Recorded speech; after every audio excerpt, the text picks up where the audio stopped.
Welcome back, focused learners. Okay, we've got to talk about the absolute beautiful chaos that is the 2026 FIFA World Cup.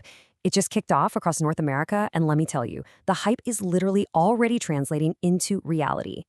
So let's dive right into this. The entire footballing world is asking the exact same question. Is this newly expanded tournament already delivering on its promise of unprecedented drama? Well, short answer, absolutely yes. I mean, between the wild upsets on the pitch, the record-breaking red cards, and the completely unscripted internet gold happening in the stands, the sheer volume of storylines is just staggering. Now, to really wrap your head around the chaos, you first have to understand the scale.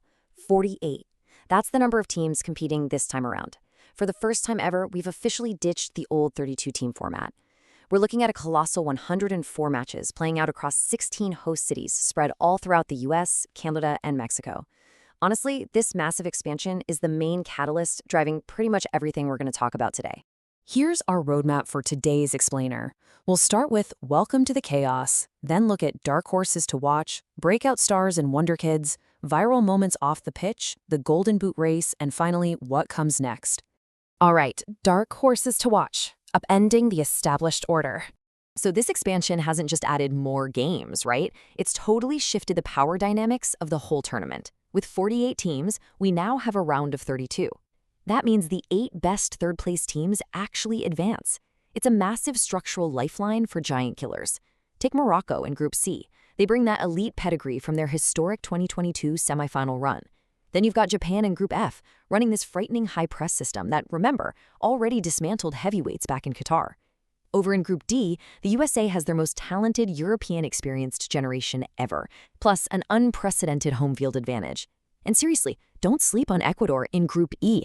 They're riding an unbeaten streak dating all the way back to September 2024. And you know, it's not just the established dark horses making waves. This whole 48-team format, it's completely paved the way for brand new identities on the global stage. We've got Cape Verde, Curacao, Jordan, and Uzbekistan all making their historic World Cup debuts. Every single one of these debutants is stepping onto the pitch with a genuine shot at becoming the ultimate underdog success story. It really proves that the traditional football hierarchy can actually be challenged. Moving right along to breakout stars and wonder kids, new heroes emerge. Let's shift our focus from the teams to the individuals who are already leaving their mark. One of the most fascinating things about this tournament is how it's bridging these incredible generational divides. Just look at this gap. We have Scotland's goalkeeper Craig Gordon, the tournament's oldest player, at 43 years old. And on the exact same global stage, we have Mexican wonder kid Gilberto Mora, who is just 17.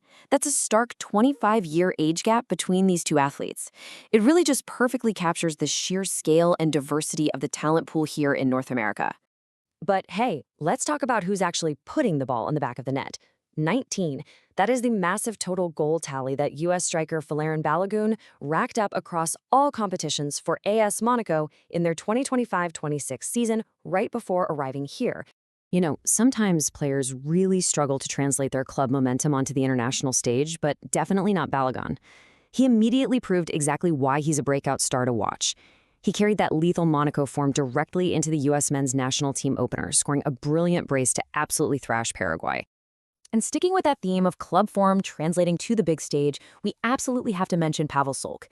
The Czechia attacking midfielder is just another incredible breakout gem. He brings his highly effective final third threat, coming into the tournament fresh off his stellar campaign where he netted 14 goals for Lyon in France's Ligue 1. He's exactly the kind of player who can step up and orchestrate a massive upset. Okay, on to viral moments off the pitch. Internet culture meets football. All right, let's take a quick breath from the stats and pivot to the sheer absurdity of World Cup internet culture. Because right now, the fans and the off-pitch events are completely stealing the spotlight. I mean, you really can't script this stuff. Following Mexico's chaotic 2-0 opening win over South Africa, social media completely ignored the actual players, and instead obsessed over a video of a literal duck. Yes, a real duck, dressed in a tiny Mexico jersey, just waddling through the crowds in Mexico City. It instantly became the internet's main character for the tournament's first 24 hours. But beyond the funny animals, this tournament's massive geographical spread across 16 host cities is creating some really beautiful, super unlikely cultural alliances. Like we're seeing a college town in Kansas officially adopting Algeria as their team. We've got videos of Mexican and South Korean fans joyously singing Gangnam Style together in the streets. And of course, we have Freddie, a German football fan who went totally viral just documenting his American road trip, discovering Waffle House. It's just an amazing collision of cultures. Which actually brings us to this wonderful quote. So, a South Korean reporter was broadcasting live from Guadalajara just before his team's match against Czechia. Out of nowhere, a Mexican fan interrupts the broadcast just to plant a kiss on his cheek.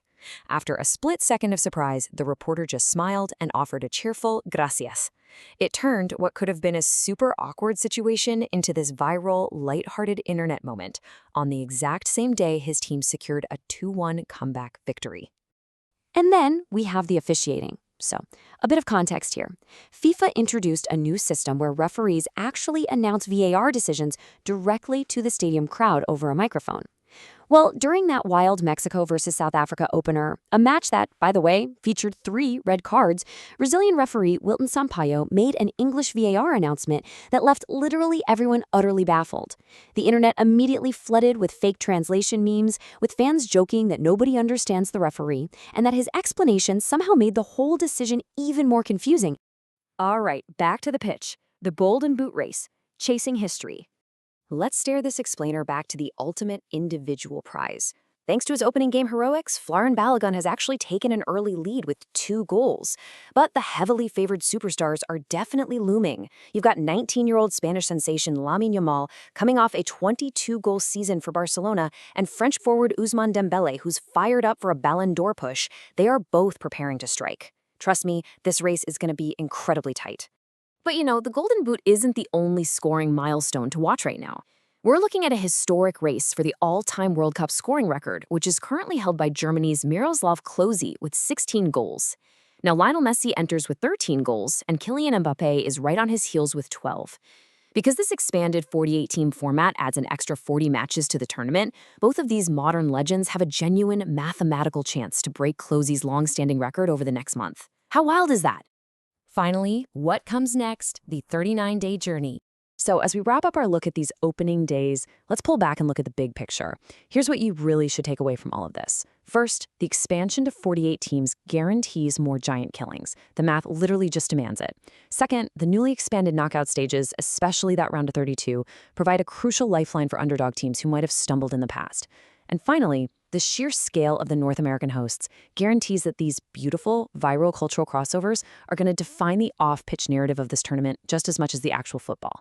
More teams mean more beautiful collisions of culture and way more opportunities for absolute chaos. We've already seen a 17-year-old wonder kid, 3 red cards in an opener, and a duck in a Mexico jersey. And guys, we're literally just getting started. Which leaves us with one final thrilling question as we look ahead to the rest of this historic 39-day tournament. Who will shock the world next? Keep watching, keep learning, and I'll catch you on the next explainer.